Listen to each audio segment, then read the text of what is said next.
Le Seigneur soit avec vous. Proclamation de la bonne nouvelle de Jésus-Christ selon saint Marc.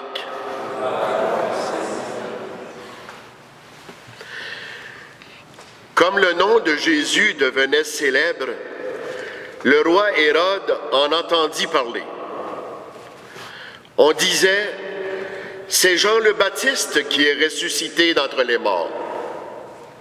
Et voilà pourquoi il a le pouvoir de faire des miracles. Certains disaient, c'est le prophète Élie.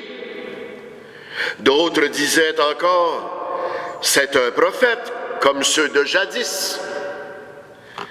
Hérode entendait ces propos et disait, celui que j'ai fait décapiter, Jean, le voilà ressuscité. Car c'était lui, Hérode, qui avait fait arrêter Jean. Et il l'avait mis en prison. En effet, il avait épousé Hérodiade, la femme de son frère Philippe. Et Jean lui disait, « Tu n'as pas le droit de prendre la femme de ton frère. » Hérodiade en voulait donc à Jean, et elle cherchait à le faire mettre à mort. Mais elle n'y arrivait pas, parce qu'Hérode avait peur de Jean. Il savait que c'était un homme juste et saint, et il le protégeait. Quand il l'avait entendu, il était très embarrassé, et pourtant, il aimait l'entendre. Cependant, une occasion favorable se présenta lorsqu'Hérode, pour son anniversaire, donna un banquet à ses dignitaires, aux chefs de l'armée et aux notables de la Galilée. La fille d'Hérodiade fit son entrée et dansa. Elle plut à Hérode et à ses convives. Le roi dit à la jeune fille, « Demande-moi ce que tu veux, et je te le donnerai. » Et il lui fit ce serment, « Tout ce que tu me demanderas, je te le donnerai, même si c'est la moitié de mon royaume. » Elle sortit alors pour dire à sa mère, « Qu'est-ce que je vais demander? » Hérodiade répondit, « La tête de Jean le Baptiste. » Aussitôt, la jeune fille s'empressa de retourner auprès du roi et lui fit cette demande. « Je veux que tout de suite, tu me donnes sur un plat la tête de Jean-Baptiste. » Le roi fut vivement contrarié, mais à cause du serment fait devant les convives, il ne voulut pas lui opposer un refus. Aussitôt, il envoya un garde avec l'ordre d'apporter la tête de Jean. Le garde s'en alla et le décapita dans la prison. Il apporta la tête sur un plat, la donna à la jeune fille, et la jeune fille la donna à sa mère.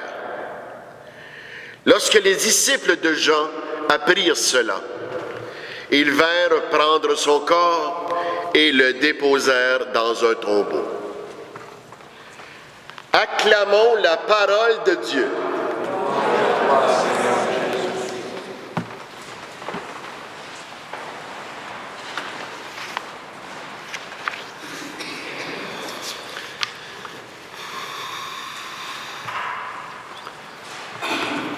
Mes chers amis, nous voilà au premier vendredi du mois. Et voilà que par cet énoncé de l'Évangile d'aujourd'hui, que les 12, partis tout seuls dans les villages, s'en vont. Mais que fait Jésus pendant ce temps-là? Marc ne nous le dit pas.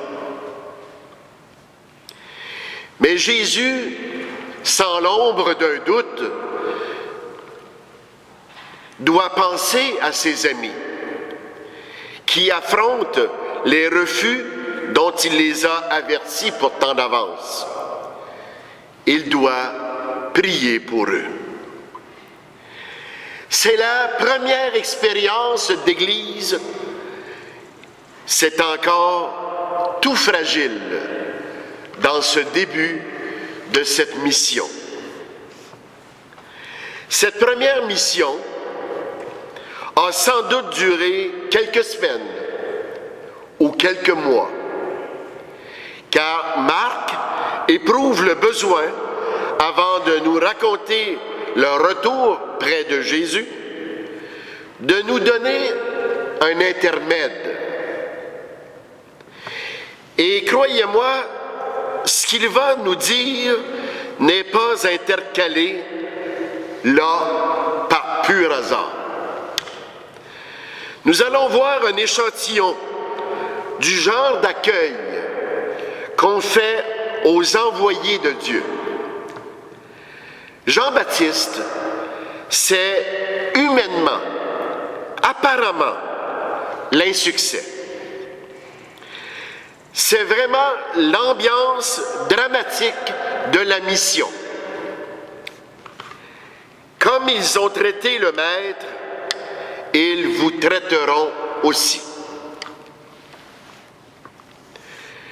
Surtout au moment où le groupe des disciples éclate pour se répandre dans 6 villes à la fois, on parle de Jésus partout. Il a maintenant des représentants un peu partout qui agissent en son nom.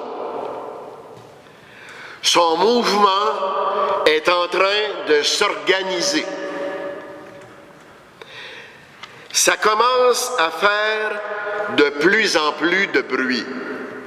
Essayons de s'imaginer tout ça, là, dans ce genre de contexte-là. Je comprends pourquoi est-ce que les disciples, à quelque part, avaient une certaine peur à l'intérieur d'eux. Et soyez sûrs d'une chose, que nous-mêmes, à certains moments donnés, on vit aussi des situations un peu semblables. Et ça tremble un petit peu à l'intérieur de nous.